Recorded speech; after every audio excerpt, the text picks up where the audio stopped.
Hoje eu quero falar com vocês uma série de mensagens que eu vou pregar aqui, porque isso tem me incomodado.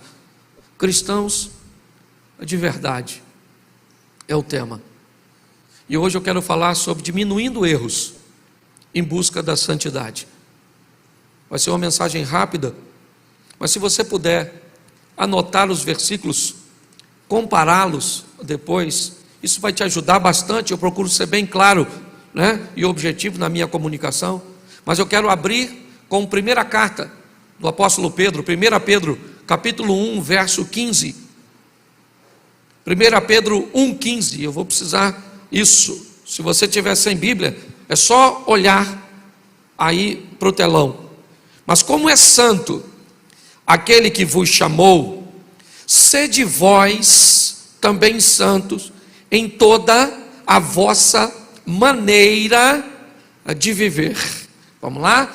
Mas como é santo aquele que vos chamou, sede vós também santos em toda a vossa maneira de viver.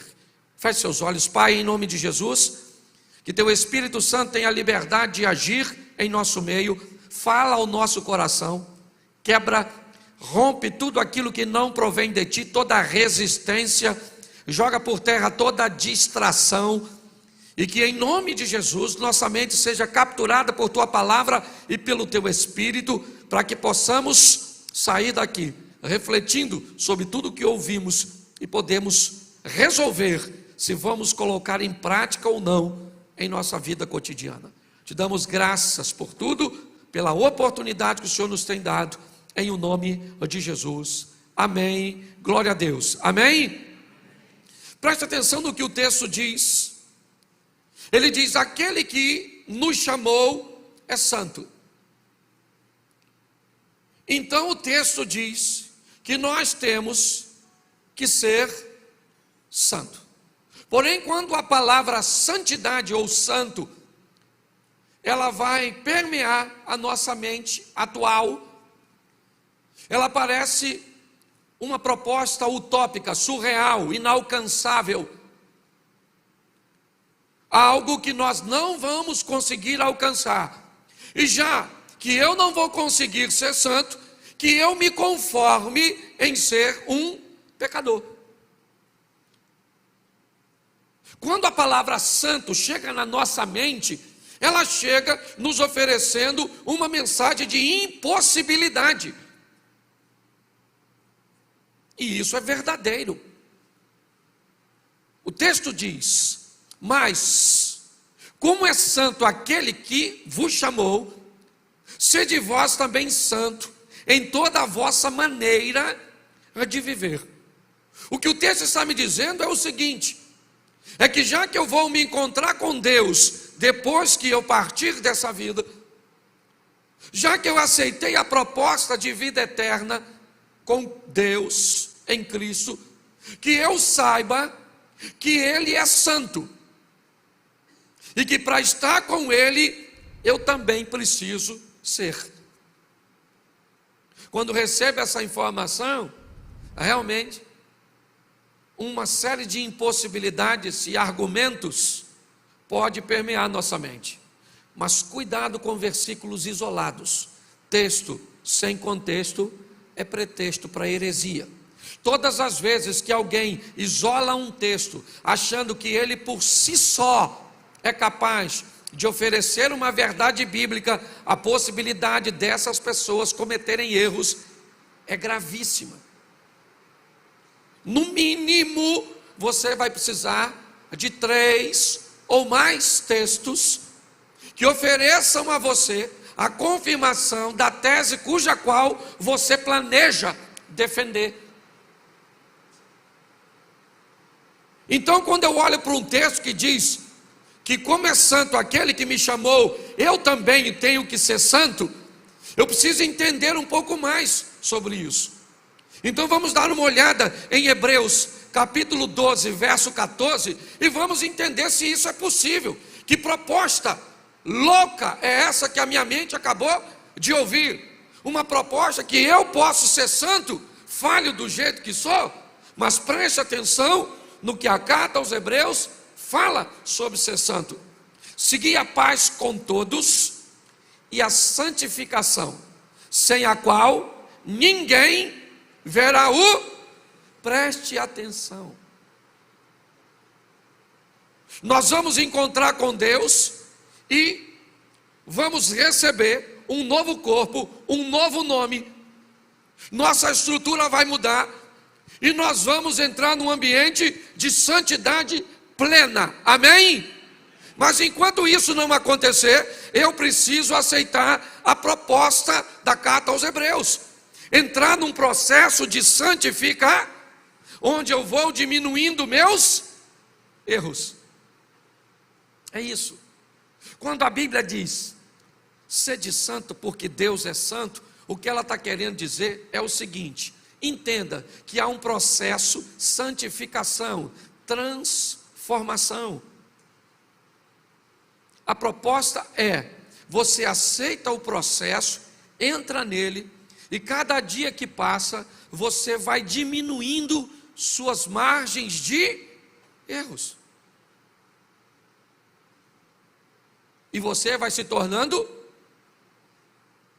santo. Não numa santidade plena, mas o próprio apóstolo Paulo diz, reduziu seus erros basicamente à margem de um. Paulo disse que orava a Deus porque ele tinha um problema. E o que ele ouviu de Deus? A minha graça te basta. É muito importante nós entendermos porque se eu recebo a proposta de ser santo e descubro que eu não consigo ser, eu então me acomodo a ter uma vida onde Deus é obrigado a me aceitar do jeito que eu sou, sem que eu faça nenhum esforço para melhorar. Não é assim que funciona. Se esse é o evangelho que você tem ouvido, você está enganado. O processo é santificação, ou seja, é um processo onde eu vou crescendo, onde eu vou ganhando terreno, onde algumas vezes eu retrocedo, onde algumas vezes eu vou chorar porque fiz algo que fazia muito tempo que eu não fazia, mas acabei tendo uma queda. Esse é o processo. Por que todos têm que estar no processo? Porque quem está no processo sabe que perdeu o direito de julgar os outros. Porque o máximo que eu posso fazer é condenar você por um pecado que eu não cometo, mas eu também tenho o meu. Esse é o grande desafio. Mas entrar num relacionamento com Deus, achando que eu nunca vou conseguir melhorar, então você desiste de andar com Deus. Que Ele não pede para você ou a você perfeição, mas Ele pede a você e a mim aperfeiçoamento.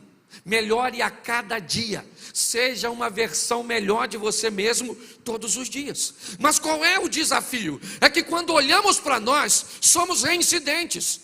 Muitos de nós vivemos quase um looping diário, cometendo os mesmos erros de ontem e dizendo hoje que não vamos mais fazê-los, mas amanhã cometemos novamente os erros que dissemos que não íamos fazer e dissemos que não vamos fazer e repetimos. Depois de um certo tempo, isso se torna um ciclo vicioso e é fácil de explicar isso se você ler João 8,34. Nenhum texto explica melhor isso do que João 8. Põe para mim. Respondeu-lhe Jesus: em verdade vos digo que todo aquele que comete pecado é servo do... Em algumas traduções está escrito escravo. Mesma coisa. O que o texto está dizendo é o seguinte: aquele que comete pecado é escravo do pecado. Quem é escravo do pecado tem o pecado como senhor. Se o pecado é senhor, a tradução de senhor também traz a conotação de dono. Se o pecado é meu dono, eu sou obrigado a obedecê-lo. Por isso que eu tenho tanta dificuldade de parar de pecar. Por quê? Porque o pecado é meu dono. E se o pecado é meu dono, eu respondo para ele. Quando eu tenho um senhor, quando eu tenho um dono, eu não faço o que eu quero, eu faço o que ele quer que eu faça. Quando você tem um pecado e não consegue se libertar dele, é simples. É porque ele é seu Senhor. Então não tem essa.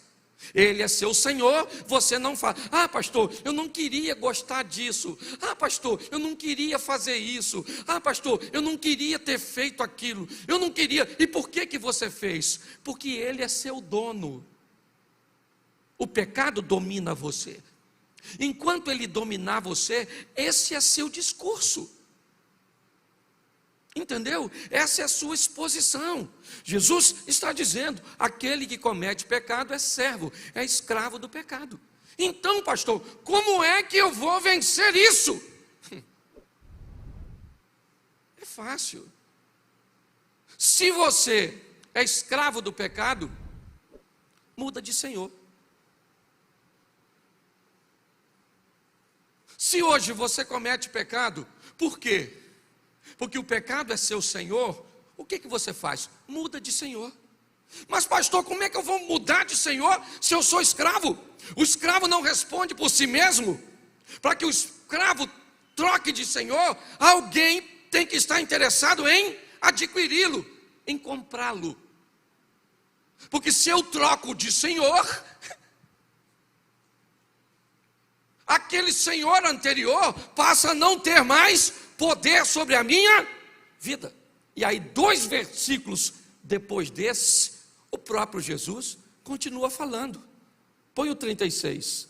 Se, pois, o Filho vos libertar, verdadeiramente sereis livres. Preste atenção. Você era escravo do pecado. Ah, eu não queria, mas eu faço. É mais forte do que eu. Esse desejo que eu não domino é uma força poderosa. Eu me envergonho, mas faço. Ah, mas que vida, que vida. O que é isso? Isso é o efeito do meu Senhor. O pecado é o meu Senhor. E como é que eu mudo de vida? Sendo comprado por alguém que não tem o pecado como prática. Mas será que esse alguém tem interesse de me comprar? Essa é a pergunta. Pois é, o Filho de Deus subiu no madeiro, derramou seu sangue, e aí ele, olha, porque preste atenção, se você parar para pensar na proposta, ela é muito complexa. Porque se você era escravo do pecado, e o outro senhor te comprou, agora você é escravo desse senhor. Você só trocou de senhor. Mas esse Senhor que te comprou, te tirou das suas trevas, ou das trevas para a sua maravilhosa luz, ele diz o seguinte: se o Filho vos comprou e te libertou, verdadeiramente você é? Por quê? Porque enquanto o outro te obrigava a pecar, esse diz que você tem o pecado como opção. Você é livre. Por que é que tem gente que recebeu Jesus e ainda vive uma vida de pecado? Porque Jesus disse que você é livre. E você pode. Por isso que tem gente que diz assim: pastor, eu não preciso de igreja para caminhar com Deus. E eu acredito. Agora, se você quer me convencer que esse tipo de pessoa, que não quer compromisso com nada, vai entrar no céu, aí é outra resenha, para a gente bater um papo particular. O que o texto está dizendo é que Cristo me libertou, e eu sou verdadeiramente livre para decidir se eu quero viver com Ele ou não. Parece uma proposta esquisita, né? Quem aqui quer ir para o inferno, levanta a mão. Quem aqui acha que vai? Quem aqui comete pecado, levanta a mão. Baixa a mão. Quem aqui não comete nadinha, levanta a mão. Quem aqui comete de novo, dá uma olhada aí ao seu redor.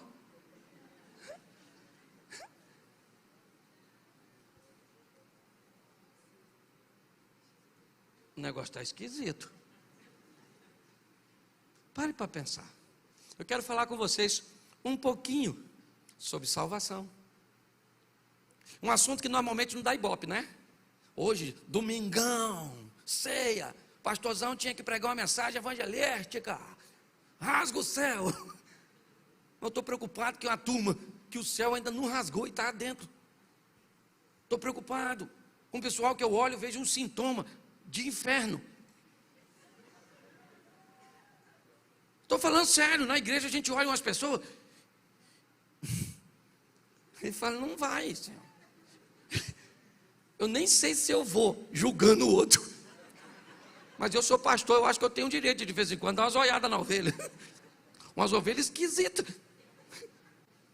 Ah, pastor, tem muita ovelha que é cabrito. Gente, se tem uma coisa que é extraordinária, é cabrito no meio de ovelha. Por quê? Porque cabrito é audacioso, é dinâmico. Rompe os perigos, ovelha é mais conservadora. Então, às vezes, uns cabritinhos no meio do rebanho, é bom. Para fazer com que as ovelhas fiquem mais ousadas. Nós não estamos aqui brincando, meu irmão. Jesus está voltando. Entendeu? Ele vem para buscar a sua igreja.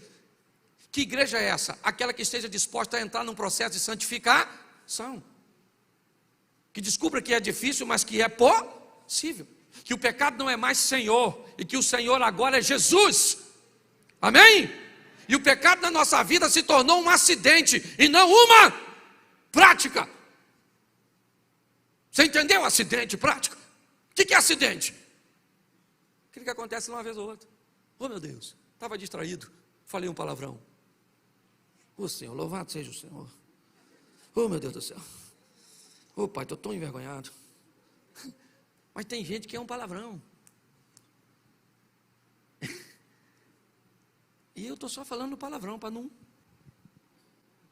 Então, escute só. Quando o assunto é salvação, eu acho que nós estamos. A gente precisa dar uma olhada nisso para não se perder. Efésios 2:8. Dá uma olhada, eu acho que vale a pena nós. Efésios 2:8. Porque pela graça sois, por meio da, e isso não vem, é dom de, nós somos salvos pela graça. A palavra graça, eu já falei isso aqui, tem diversos significados, a língua portuguesa tem disso. Uma palavra com um montão de significado, palavra que não tem significado nenhum e que explica tudo, isso é a língua portuguesa, uma das mais difíceis do mundo. Me ajude aí com a palavra graça.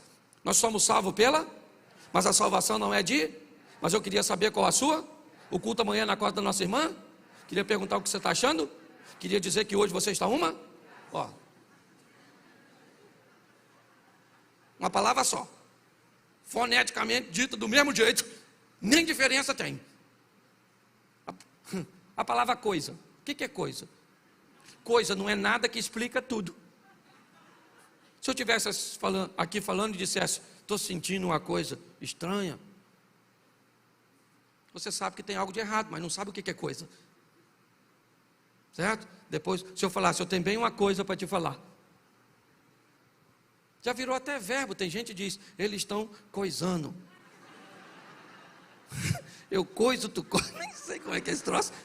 Mas só para você entender isso aqui, graça, favor e eu não mereço, mas eu recebo, por meio da fé. Porque pela graça sois, por meio e isso não vem, é dom de, o que a Bíblia está dizendo? Você vai receber a salvação sem mas no mínimo tu tem que ter, mas isso não vem de você. E Deus é bom demais. Ele falou, eu vou dar a salvação sem você merecer, você só precisa ter fé. Mas não consigo ter fé, mas não tem problema porque eu te ajudo. Olha que Deus bondoso. E como é que tem gente que vai para o inferno? Porque dificulta. O texto está dizendo, e quando eu olho para Tiago 2,14, aí eu consigo entender a profundidade da proposta de Efésios 2,14. Meus irmãos, que aproveita se alguém disser que tem fé e não tiver, porventura, a fé pode, nós acabamos de ler um texto que diz que nós somos salvos mediante e agora o texto diz, A fé. O que aproveita alguém que tem e não? Aí ele pergunta: porventura, a fé pode? Sim ou não? Sim ou não? Sim. Pelo menos no outro texto, mas nesse não. Porque esse diz que tem dois tipos de fé. E aí é que é o problema. Quando eu olho o texto seguinte, o verso 17, nós estamos no 14, pula para o 17. Assim também a fé, se não tiverás, é morta em si.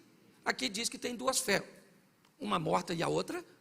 Uma fé que gera resultados e outra fé que não gera resultados, não gera transformação. O que o texto está dizendo é que quando alguém diz que tem fé, ele precisa mostrar resultados que dê substancialização, que componha a fé. Ele não vai estar mentindo se não tiver uma fé que não transforma. Por isso que pessoas, e aí me permito, que falam que tem fé em determinadas coisas, em determinados posicionamentos religiosos, eles não estão mentindo. E aí eu corro um perigo sério de caminhar entre duas esferas. Algumas pessoas que vão olhar para a fé sem obras é morta e vêm trabalhar na igreja, tirar serviço como obreiro, cantar no louvor, pregar, dar dízimo ou entregar dízimo, entregar oferta, fazer alguns trabalhos solidários, certo? E começam a achar que a fé é uma honra. Então tá bom, me mostra. Me mostra a sua fé. Ah, eu tenho fé porque tem dinheiro. E aí, meu irmão? É esse seu valor? É isso? Você mensura, é esse o princípio que você usa? Não. Que estilo de vida você tem? Quando as pessoas falam sobre o seu nome, como é que é seu temperamento? Ah, eu sou uma pessoa explosiva. Beleza, esse é o seu temperamento. Eu quero saber que poder tem o Espírito Santo sobre sua explosão. Ah, eu sou um homem que sou tendencioso para a mulher ou para uma vida sexual. Pois é, querido, eu quero saber que poder tem o Espírito Santo sobre esse desejo seu. Ah, eu tenho desejo por isso, tá bom. Mas eu preciso saber que poder tem Deus sobre você. Porque é possível que controlemos o nosso temperamento, que controlemos as nossas ações. Ou então, nós vamos ter problemas, porque a Bíblia está dizendo que uma fé sem obras que a justifique, que a solidifique, ela é morta. E aí, a pergunta é feita e a resposta pode ser dada: porventura, as obras podem salvá-lo? Não. Mas a fé pode salvá-lo sem obras? Não. Esse é o desafio. Quando olhamos para isso, preste atenção, segunda carta do apóstolo Paulo aos Coríntios, capítulo 3, verso 18. Me parece que é um texto que está remetendo a uma situação que Moisés viveu no Velho Testamento. Mas todos nós, com cara, em alguma tradução, está lá, está com cara. Nas traduções, está rosto. Com o rosto refletindo como um espelho a glória do Senhor, somos transformados de glória em glória, na mesma imagem, como pelo Espírito Santo. Eu gosto disso, deixa eu traduzir isso aqui para vocês. Mas como nós, sem máscaras, como nós, de cara limpa, entregue numa totalidade a Deus, nós vamos refletindo Deus como no espelho. É como se eu estivesse aqui, Deus estivesse aqui e você aqui. E eu olho, Ele reflete em mim, e você olha para mim e vê Ele. Quando eu vivo com Deus de uma forma descoberta, à medida que eu vou me tornando um espelho, eu vou me espelhando nele, eu olho para ele, meu comportamento muda, você olha para mim e começa a ver ele em mim. E à medida que isso vai acontecendo, nós somos transformados, preste atenção, como um espelho, a glória do Senhor. E aí nós somos transformados de glória em glória, na mesma imagem. Quanto mais próximo eu fico aqui olhando, mais eu me pareço aqui e mais você vê ele em mim, de glória em glória, na mesma imagem. Está aí, que imagem? Eu aqui. No final dessa história, eu vou tomar aquela imagem que foi entrando em mim, e agora eu me pareço com ele, na mesma imagem, e vou vivendo isso pelo Espírito Santo. Mas para me terminar, eu tenho 6 minutos, esse culto é bem rapidinho. Eu quero te explicar por que nós erramos. Se eu preciso ser santo, se esse processo de santificação é algo que é possível, como é que eu vou fazer isso? Por que é que eu erro? A Bíblia responde. Então vamos lá? Marcos capítulo 12, verso 24. Jesus está conversando com os saduceus sobre ressurreição, mas o texto vale para a gente aqui. E Jesus respondendo disse-lhes: porventura, não errais vós em razão de não saberdes as Escrituras e nem o poder de Deus? Escute isso aqui, que isso é muito sério. Vocês erram por 2 motivos, não por um, por 2. Cuidado, se caminhar para um lado só, corre o risco de continuarem errando. Segundo a Bíblia, você erra porque não conhece Escrituras e nem o poder de Deus. Tem gente que conhece muito as Escrituras e nada do poder de Deus. Tem gente que conhece muito o poder de Deus e nada das Escrituras. Quem conhece muito as Escrituras e não conhece o poder, vive uma vida sem provar os milagres e o poder de Deus. Quem conhece o poder e não conhece as Escrituras, não sabe entregar uma profecia, não sabe entregar uma revelação, não sabe nada, parece aquela metralhadora atirando, mata todo mundo. Então a Bíblia está dizendo, eu erro por 2 motivos. Então, se eu erro por não conhecer as Escrituras e o poder de Deus, o que eu faço para corrigir isso? 2 dicas, rapidinho, para vocês. Josué 1:8. Josué 1:8. Se eu quero parar de errar, não aparte da tua boca o livro desta, antes medita nela de dia aí, para que tenha o cuidado de fazer conforme tudo que nele está, porque então farás prosperar o teu, e então prudentemente. Preste atenção nas 3 fases. Primeiro, eu leio, eu introduzo, a parte da boca, certo? É o processo,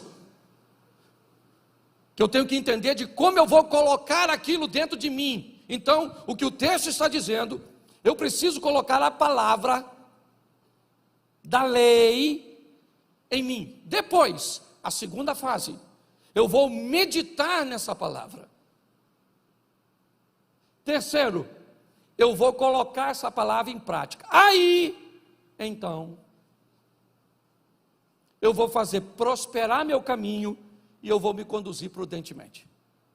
Vou mudar a minha vida lendo a Bíblia? Vou. Só preciso lembrar que essa é a primeira fase do processo. Pastor, eu leio e medito. Cumpriu a segunda fase. Eu leio e coloco em prática sem meditar. Eu posso fazer uma colocação equivocada, certo? Porque eu não parei para avaliar. Eu tenho que entender que é um processo que está sendo feito para diminuir a minha margem de erro. E um deles eu preciso colocar essa palavra dentro de mim, preciso pensar o que ela está dizendo, no sentido global e no sentido particular. E depois eu vou começar a pegar essa palavra que eu coloquei dentro de mim, que eu meditei, e eu coloco ela como cumprimento da minha vida. Aí então, eu vou prosperar meu caminho. Preste atenção, caminho.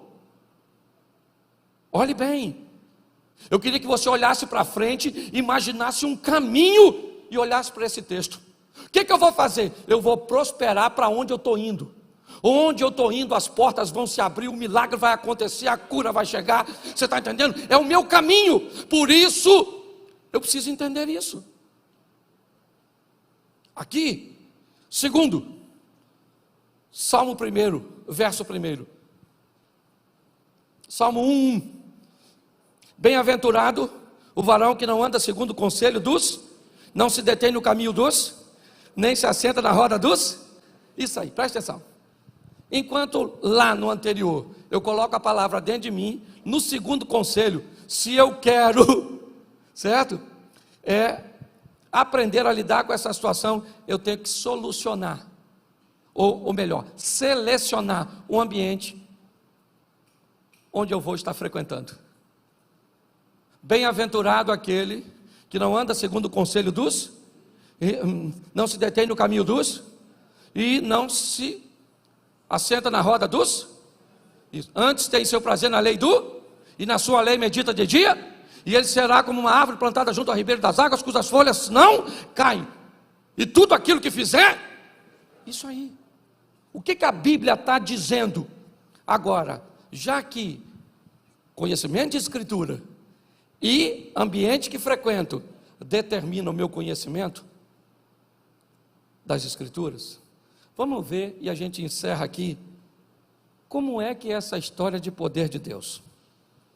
Provérbios 4:23. Deixa eu te dar um outro, perdão, depois pede pessoal aí, onde está, nem sei, está na fila, tem muita gente lá fora, não sei, ok? Não estou vendo ninguém ali, certo? Se não tiver ninguém, vocês ficam para o segundo culto.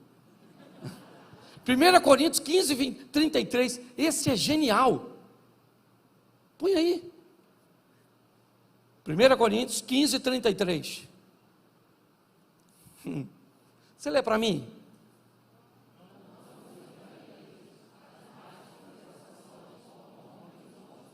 Preste atenção.